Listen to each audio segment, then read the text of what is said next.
Welcome. You're listening to Ask the Doulas, a podcast where we talk to experts from all over the country about topics related to pregnancy, birth, postpartum, and early parenting. Let's chat.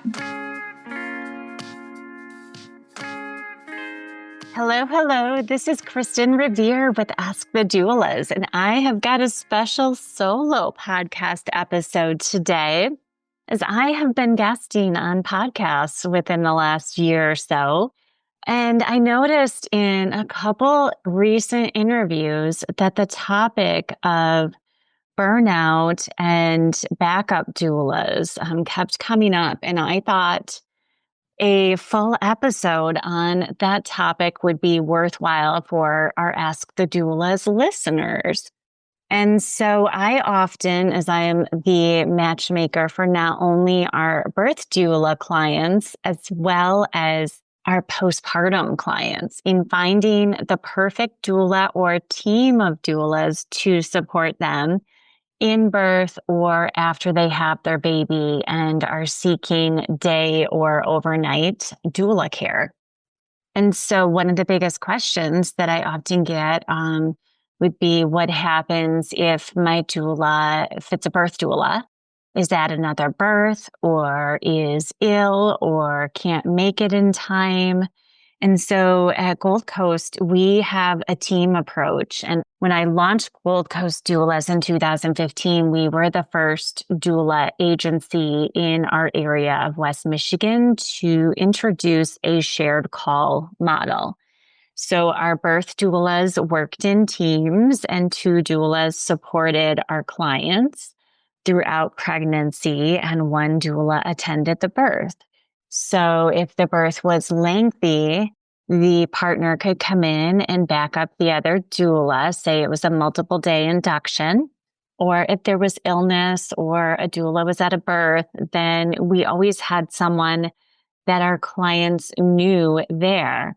But over time, I found that some of our doulas and some of our clients preferred individual model of care. So currently, my agency offers a mix of partner support for births and hiring a team, or hiring an individual doula and relying on our team for backup in case of weather or illness or emergency.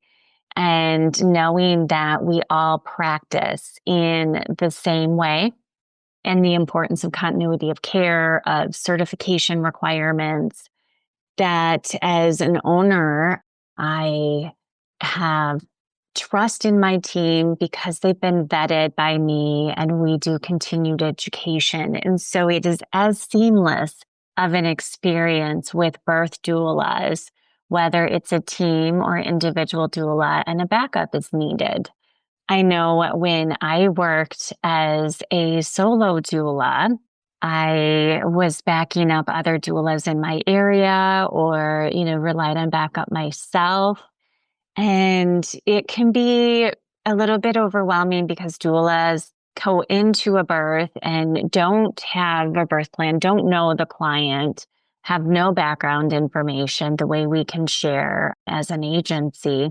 And so I would go and do my best to attune to the needs of a client without ever having met them or not having more information than what their basic goals are, the name of the birthing person and their partner. And so that can be challenging. And sometimes with solo doulas, you can't find a backup if your contacts are limited, or those doulas are ill or at a birth already or unable to get childcare. And so certainly you would want to ask your potential doula about their backup plan during an interview. And if it's an agency, how do they place the backup? And would it be a similar experience level like we have at Gold Coast if a backup is needed to get called in?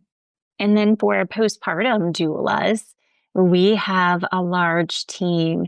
And I find that some clients want to keep with a particular schedule. So if a doula is ill, or some of our postpartum doulas or birth doulas, so if that postpartum doula is at a birth and not able to leave the birth to attend their scheduled postpartum shift, our clients are most of the time able to get that shift filled, even last minute, with another doula from our team. And some of our clients who want a lot of support for an extended amount of time at Gold Coast, we work through the first year offering day and overnight care. We might have 10 different doulas working with a particular family if they want a mix of day and overnight, or hire us after the baby is born. And we can't guarantee one or two doulas, but we do rely on a communication forum. So our doulas are able to be updated on how to best support the parent, everything from where to park to what the goals are. And it is, again, as seamless of an experience as we can potentially make it. So as you are interviewing not only birth doulas, but postpartum doulas, especially if you have a schedule with specific needs, say daytime 10 to 4, Monday, Wednesday, Friday, sometimes things come up. And so I've had doulas on my team to have childcare issues, and we are able to get a replacement doula if, say, the team member has a sick child at home and it is not safe to support our families, or same goes with birth if they need someone to come in even for 30 minutes before they're able to get childcare and leave their home for a birth that wasn't planned. And so asking those questions during interviews or upon hire and making sure that you feel comfortable is very important. And then there are some insurance plans that have some limits on the amount of doulas that can work with a family, and the backup doulas. Say if it's a Medicaid client and your state accepts Medicaid, then that doula who's doing backup would need to be approved by your insurance. And so it is, again, a good question to ask during interviews. Hey, Alyssa here. I'm just popping in to tell you about our course called Becoming. Becoming a Mother is your guide to a confident pregnancy and birth, all in a convenient 6-week online program. From birth plans to sleep training and everything in between, you'll gain the confidence and skills you need for a smooth transition to motherhood. Live coaching calls with me and Kristin, tons of expert videos including chiropractic care, pelvic floor physical therapy, mental health experts, breastfeeding, and so much more. You'll also get a private Facebook community with other mothers going through this at the same time as you to offer support and encouragement when you need it most. If you'd like to learn more about the course, you can email us at info@goldcoastdoulas.com or check it out at thebecomingcourse.com. We would love to see you there. We also have a book called Supported, Your Guide to Birth and Baby, which makes a beautiful companion to this course. It's a great book for any expecting mother and is the perfect baby shower gift. You can find information on that book at supportedbook.com. And as far as things that can't be planned, you could deal with weather, especially in areas where I live in Michigan, where sometimes it's hard to even get out of our own driveways. So if a doula lives closer to get to a birth or a postpartum shift, then sometimes we have relied on our team for cases of weather, or if there's an emergency surgery planned, knowing that you have support, you don't have to go it alone or have a cancellation is important. But I also, again, on podcasts for the doulas and other birth and baby workers who are listening to this podcast, I also want to encourage you to get to know other doulas in your area and establish a backup plan for yourself and your clients, but also to address burnout and self-care and how to manage those multiple day inductions and, checking in on your family and making sure that you're able to be there for your client, but you're not burning yourself out. When I started Gold Coast, I was very intentional about addressing that burnout issue in our field. The average doula still only stays in the field 2 to 3 years, whether they're birth or postpartum. And part of that is the nature of our work as a giving profession, and birth doulas being on call, and if they have children, navigating childcare and the increased costs for that. And certainly just feeling like they are not filling their own cup and not taking care of themselves. And sometimes with whether it's a postpartum doula doing multiple overnights or a birth doula, there could be health issues that may arise from the intense work schedule. And so I do work with my doulas on planning vacations, figuring out what is sustainable for them, and focusing on self-care and rest, and making sure that they're not burning out too early, because it's hard to replace doulas and find amazing doulas. And I've been fortunate. I currently have a couple of doulas on my team who've been with me 8 of the 10 years. And so allowing health leaves and bringing them back, or extended maternity leaves, or a break and having a month off, for example, and not taking birth clients, or taking a couple days a week off of postpartum support if they're feeling stretched. So it's important for those of us in the industry to know our limits. And it's hard to say no to clients, but we also need to prioritize our own health, our own families. And especially if you're a solo doula and establishing that backup network, you'll be able to refer other birth or postpartum doulas to doulas who would take good care of them and be a trusted resource.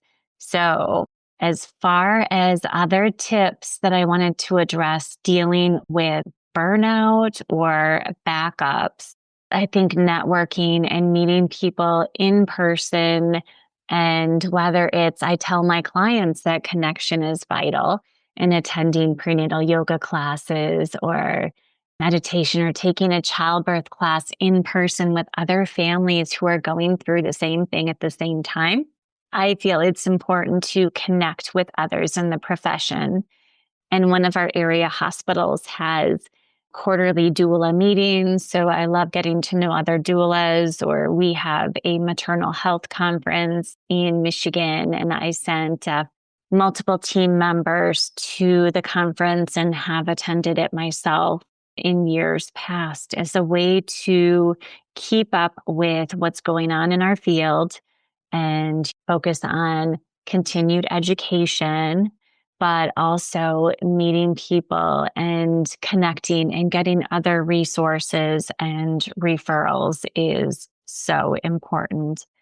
And so I love having my own team connect. We have annual team photos, a holiday party every year, because we live all over a really 2-hour radius in Michigan. And so it's hard to connect, but I feel like even though we have technology at our fingertips and can talk on the phone or text, or we use an app to communicate with our team, again, if we need backup or have a question about how an overnight shift went with a client, with a doula who worked the night prior, for example, those can be helpful, but there's nothing like in-person connection, not only for our clients, with other families who are going through the same stage of life, but with those of us in the industry and connecting with related practitioners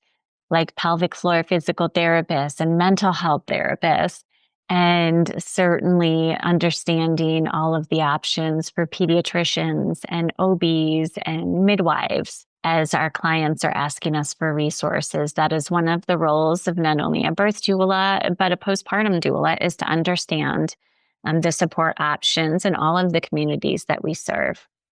So those are my tips for now.